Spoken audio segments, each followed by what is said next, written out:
ఈరోజు రాజ్యాంగ అవతరణ దినోత్సవం కార్యక్రమాన్ని మన లింగారెడ్డి కాలనీ ప్రాథమిక పాఠశాలలో నిర్వహిస్తున్నాము. ఈరోజు నవంబర్ 26వ తేదీ రాజ్యాంగం అవతరించి 75 సంవత్సరాలు పూర్తి చేసుకుని 76వ సంవత్సరంలోకి అడుగుతున్న సందర్భంగా రాజ్యాంగ ప్రవేశిక గురించి మనం అందరం ఈరోజు ప్రతిజ్ఞ చేద్దాము. ఒకసారి అందరూ చేతులు చెప్పండి, ప్రతిజ్ఞ చెప్పండి. రాజ్యాంగ ప్రవేశిక, భారత రాజ్యాంగ ప్రవేశిక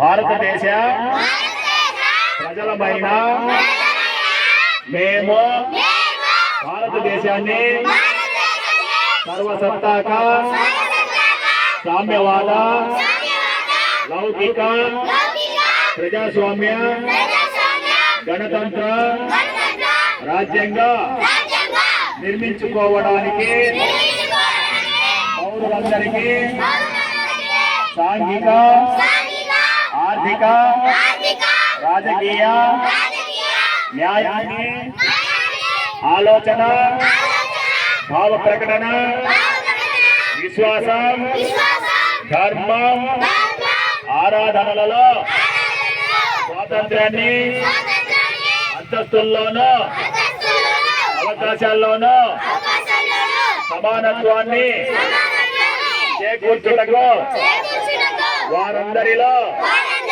పెంపొందించుటకు వ్యక్తి గౌరవాన్ని జాతీయ సమైక్యతను సంరక్షిస్తూ సౌభ్రాతృత్వాన్ని పెంపొందించడానికి 1949 నవంబర్ 26న రాజ్యాంగ పరిషత్తులో ఎంపిక చేసుకుని శాసనంగా రూపొందించుకున్న ఈ రాజ్యాంగాన్ని మాకు మేమే ఇచ్చుకున్నాం. Thank you.